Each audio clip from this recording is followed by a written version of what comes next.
Good morning everyone, welcome to knowledge account. আমি কুন্তল মহিন্দার তোমাদের সাথে 11th ডিসেম্বর 2024 এর ডেইলি কারেন্ট অ্যাফেয়ার্স নিয়ে ডিসকাস করব উইথ স্ট্যাটিক জিকে।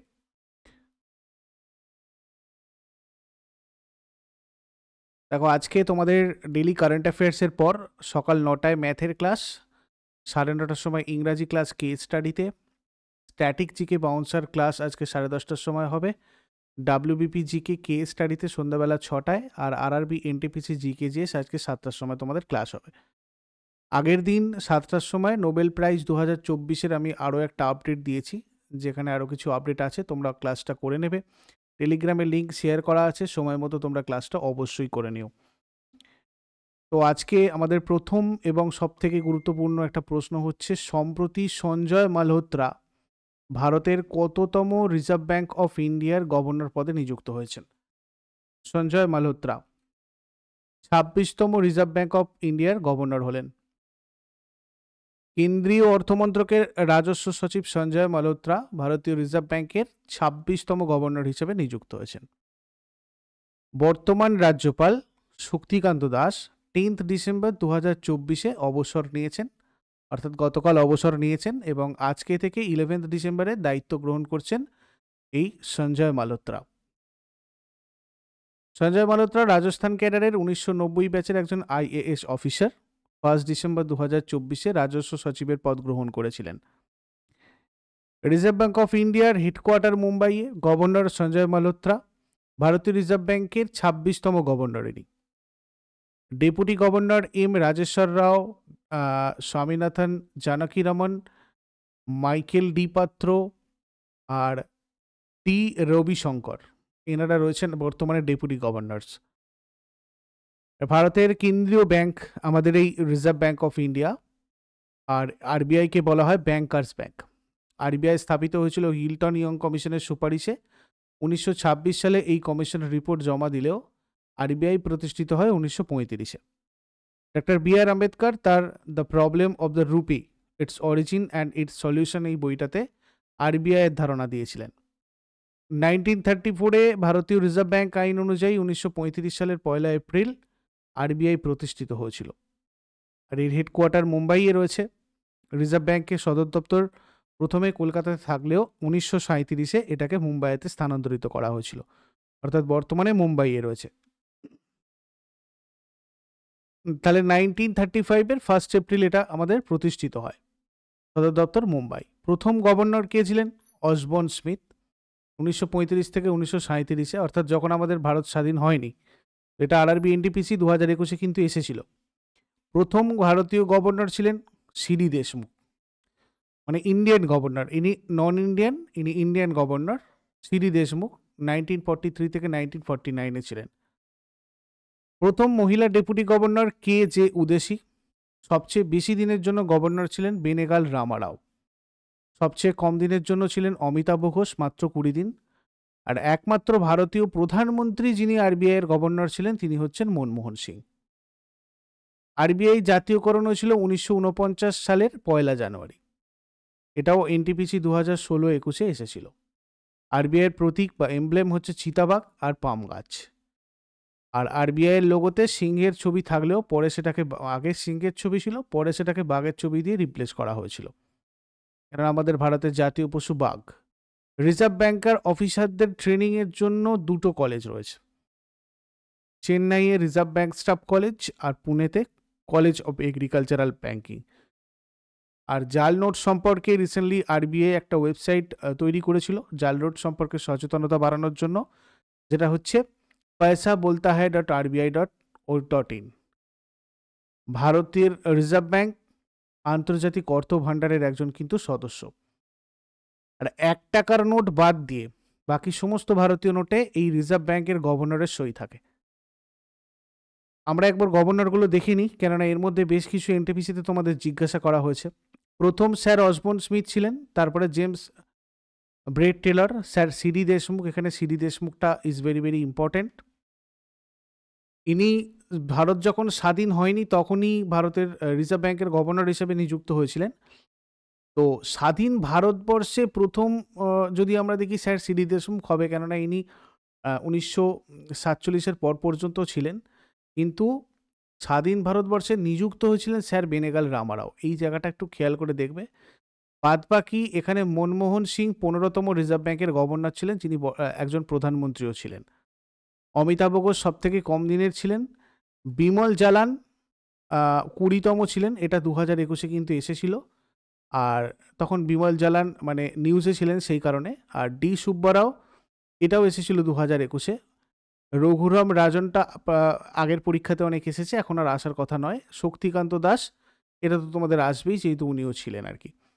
তো লাস্ট এই কয়েকটা 20 থেকে 25 এগুলো তোমরা একটু এখান থেকে দেখে রাখতে পারো। পরের প্রশ্নে যাওয়ার আগে তোমাদের বলে দিই, প্রত্যেকটা সাবজেক্টের টপিক ওয়াইজ ক্লাসের যে foundation batch, railway foundation batch, এটার নাম হচ্ছে বুলেট ব্যাচ, যেটা আমাদের অ্যাপে চলছে।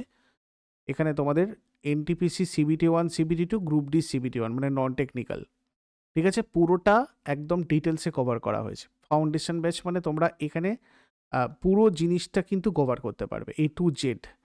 এবং 20 ডিসেম্বর পর্যন্ত তোমাদের এই অফার প্রাইস রয়েছে, যেটাতে তোমরা এটা জয়েন করতে পারো।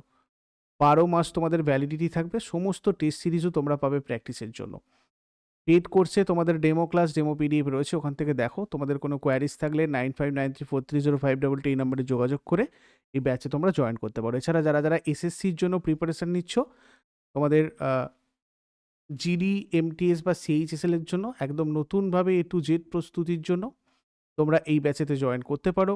এটাও তোমাদের details class with previous year question with MCQs প্রত্যেকটা সাবজেক্টের। আর এটাতেও তোমরা এই নাম্বারে যোগাযোগ করে নাও ডেমো ক্লাস, ডেমো PDF দেখার পরে।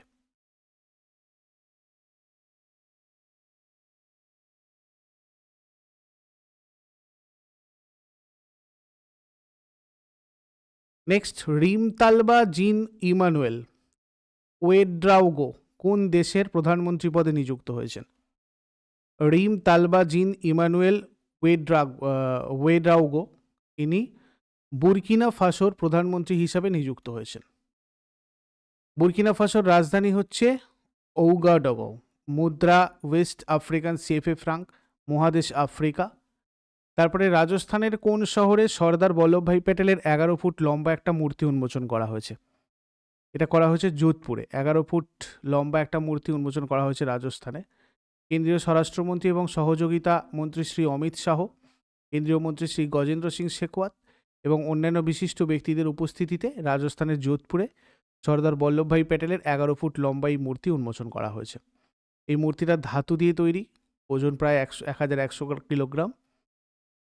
নেক্সট, ভারতের কোন শহরকে দেশের প্রথম গুগল সেফটি ইঞ্জিনিয়ারিং সেন্টারের জন্য সাইট হিসাবে নির্বাচিত করা হয়েছে? এটা হায়দ্রাবাদটাকে দেশের প্রথম Google safety engineering centre site হিসেবে নির্বাচন করা হয়েছে। ঠিক আছে, এই কেন্দ্রটা উন্নত গবেষণা, তারপরে AI চালিত নিরাপত্তা সমাধান এবং ভারতের অনন্য সাইবার নিরাপত্তা চ্যালেঞ্জ মোকাবিলায় মনোনিবেশ করে। তারপরে Oxford word of the year 2024 হিসাবে কোন শব্দটা নির্বাচিত হয়েছে? Brain rot Oxford word of the year 2024 হিসাবে নির্বাচিত হয়েছে। Oxford word of the year 2023-এ রিজ, 2022-এ গবলিন মোড, 2021-এ ভ্যাক্স, 2020-তে প্যান্ডেমিক। এগুলো তোমার নির্বাচিত হয়েছিল। এগুলো পাশাপাশি তোমরা মনে রাখো, Oxford word of the year 2023 হয়েছিল এগুলো, 22 গবলিন মোড, 21 ভ্যাক্স, 20 প্যান্ডেমিক। তারপরে কোন সংস্থা মহারাষ্ট্রের অনগ্রসর জেলাগুলির জন্য $188.28 মিলিয়ন ঋণ অনুমোদন করেছে? তো এটা করেছে হচ্ছে তোমার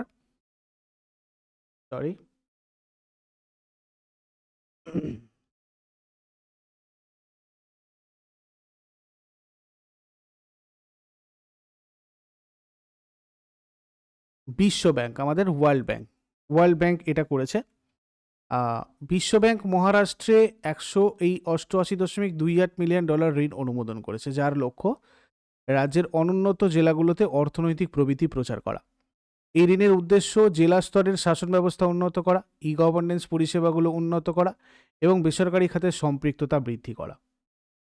বিশ্বব্যাংক সভাপতি বর্তমানে রয়েছেন অজয় বঙ্গ, বিশ্বব্যাংকের সভাপতি। সদর দপ্তর বিশ্বব্যাংকের ওয়াশিংটন DC, মার্কিন যুক্তরাষ্ট্রের। প্রতিষ্ঠিত হয় 1944-এর জুলাইয়ে। আর চিফ ফিনান্সিয়াল অফিসার রয়েছেন অনসুলা কান্ত। নেক্সট, কোন ইংরাজি সংবাদ চ্যানেল ITA অ্যাওয়ার্ডস 2024-এ সেরা নিউজ চ্যানেল পুরস্কার জিতেছে? এটা জিতল India Today. Indian Television Academy Awards 2024 8 December 2024-এ মুম্বাইতে অনুষ্ঠিত হয়েছিল। আর এই জনপ্রিয় টিভি অভিনেতা হচ্ছেন ইয়ে রিস্তা ক্যা কেহলাতা হ্যায় এর জন্য হর্ষদ চোপড়া। জনপ্রিয় টিভি অভিনেত্রী ইয়ে রিস্তা ক্যা কেহলাতা হ্যায় এর জন্য প্রণালী রাঠোর। আর iconic TV personality of the year অনুপমার জন্য রূপালী গাঙ্গুলি। আর সেরা হিন্দি নিউজ চ্যানেল আজ তাক, সেরা ইংরেজি নিউজ চ্যানেল হচ্ছে ইন্ডিয়া টুডে। নেক্সট, এনার্জি ট্রানজিশনের জন্য 2024 সালের এনডিটিভি ইন্ডিয়ান অব দ্য ইয়ার হিসাবে কে সম্মানিত হয়েছিল? 2024 সালের এনডিটিভি ইন্ডিয়ান অব দ্য ইয়ার হিসাবে সম্মানিত হয়েছিল বিজয় মুরুগেশ নিরানি।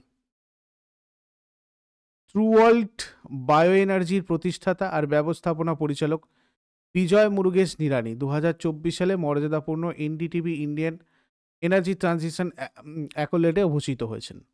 এই পুরস্কারটা ভারতের পুনর্নবীকরণযোগ্য শক্তি বিপ্লব এবং টেকসই পুনর্নবীকরণযোগ্য শক্তি এবং টেকসই শক্তি উন্নয়নে নেতৃত্বে যারা দেয় তার বিশেষ কোনো অবদান থাকে, সেই অবদানটাকে স্বীকৃতি দেয় এই পুরস্কার। তারপরে কোন দেশ প্রথমবারের মতো জাতিসংঘের মাদকদ্রব্য সংক্রান্ত কমিশনের 68তম অধিবেশনে সভাপতিত্ব করছে? তো এটা করছে আমাদের ভারত, ইন্ডিয়া। ভারতকে প্রথমবারের মতো জাতিসংঘের মাদকদ্রব্য সংক্রান্ত কমিশনের 68তম অধিবেশনের সভাপতির জন্য নির্বাচিত করা হয়েছে। রাষ্ট্রদূত শম্ভু এস কুমারন আনুষ্ঠানিকভাবে চেয়ারম্যানের ভূমিকা গ্রহণ করেছেন। তারপরে কোন দেশ আন্টার্কটিকায় প্রথম বায়ুমণ্ডলীয় পর্যবেক্ষণ কেন্দ্র চালু করেছে? চীন চালু করেছে আন্টার্কটিকায় প্রথম বায়ুমণ্ডলীয় পর্যবেক্ষণ কেন্দ্র। চীন আন্টার্কটিকায় তার প্রথম বায়ুমণ্ডলীয় পর্যবেক্ষণ কেন্দ্র স্থাপন করেছে, যেটা লার্সম্যান পাহাড়ে অবস্থিত এবং জলবায়ু পরিবর্তন এবং বায়ুমণ্ডলীয় গঠন নিয়ে গবেষণাকে বাড়িয়ে তুলবে। এটা চীনের 9ম বায়ুমণ্ডলীয় পর্যবেক্ষণ কেন্দ্র এবং এটা বিদেশের প্রথম। এরপর আগের দিনের হোমওয়ার্কগুলো দেখে নাও। টেস্টোস্টেরন কিসের থেকে নিঃসৃত হয়? এটা হয়ে যাবে আমাদের লেডিক কোষ। আর সুনীল ছেত্রী কোন ক্রীড়া বা খেলার সাথে সম্পর্কিত? এটা হয়ে যাবে ফুটবলার। আর আজকে তোমাদের জন্য প্রশ্ন থাকবে, সিন্ধু সভ্যতার লোকেরা কার উপাসনা করত আর হরপ্পা কে আবিষ্কার করেন? এগুলো শেষকালে কমেন্টে জানাও। চট করে আগের দিনেরগুলো কুইক রিভাইজ করে নেবো। যারা যারা লাইভে রয়েছে অ্যান্সার করার চেষ্টা করো। 10 নভেম্বর 2024-এর কোয়েশ্চেন্স আমাদের কি কি ছিল? কোন দল ফাইনালে ভারতকে হারিয়ে 11তম ACC আন্ডার-19 পুরুষদের এশিয়া কাপ জিতেছে? এটা জিতেছে হচ্ছে বাংলাদেশ। তারপরে দাবা গ্র্যান্ডমাস্টার ডি গুকেশ RBL ব্যাংকের নতুন ব্র্যান্ড অ্যাম্বাসাডার নিযুক্ত হয়েছেন। আচ্ছা, এটা আগের দিন তোমাদের এখানে একটু মিস্টেক হয়েছিল, এটা RBL আর কি হবে। RBL ব্যাংক লিমিটেডের গ্র্যান্ডমাস্টার হচ্ছেন ডি গুকেশ। 2024 সালে ভারতের কোন বিখ্যাত উৎসব তার 25তম বছর উদযাপন করেছে? 25তম বছর হর্নবিল উৎসব নাগাল্যান্ডের। মাদকের অপব্যবহারের বিরুদ্ধে লড়াইয়ের জন্য কোন রাজ্যে সরকার ইউবা শুদ্ধি অভিযান চালু করেছেন? কর্ণাটক। 2024 সালের ডিসেম্বরে ভারত কোন দেশের সাথে পররাষ্ট্রমন্ত্রী পর্যায়ে সহযোগিতার জন্য একটা যৌথ কমিশন প্রতিষ্ঠা করতে এবং একটি সমঝোতা স্মারক স্বাক্ষর করেছিল? কুয়েত। কে বিনা প্রতিদ্বন্দ্বিতায় মহারাষ্ট্র বিধানসভার স্পিকার নির্বাচিত হয়েছেন? রাহুল নারওয়েকার। উত্তরপ্রদেশে ভারতের প্রথম ইন্টিগ্রেটেড ওয়েস্ট ম্যানেজমেন্ট সিটি কাম লার্নিং সেন্টার 2025 সালের সেপ্টেম্বরের মধ্যে কোথায় প্রতিষ্ঠিত হবে? গোরক্ষপুর। ভারতের কোন রাজ্যের আপ্তসহায়েশ্বর মন্দির সংরক্ষণ প্রকল্প সাংস্কৃতিক ঐতিহ্য সংরক্ষণের জন্য 2024 ইউনেস্কো এশিয়া প্যাসিফিক পুরস্কারের অ্যাওয়ার্ড অফ ডিস্টিংশন জিতেছে? তামিলনাড়ুর এটা একটা মন্দির, ঠিক আছে, আপ্তসহায়েশ্বর মন্দির। জন মাহামা কোন দেশের রাষ্ট্রপতি পদে নিযুক্ত হয়েছেন? ঘানা। বিশ্ব মাটি দিবস কবে পালিত হয়? 5 ডিসেম্বর পালন করা হয় ওয়ার্ল্ড সয়েল ডে। এগুলো ছিল তোমাদের আগের দিনের প্রশ্ন। ইউজফুল বলে মনে হলে লাইক, বন্ধুদের সাথে শেয়ার করো আর কমেন্ট করে তোমাদের ফিডব্যাক জানাও। প্রতিদিন সকাল 6টার সময় ডেলি কারেন্ট অ্যাফেয়ার্সের আপডেটের জন্য নলেজ অ্যাকাউন্টকে সাবস্ক্রাইব করে বেল আইকন প্রেস করে অলে ক্লিক করে নাও। Thank you so much, take care, have a great day.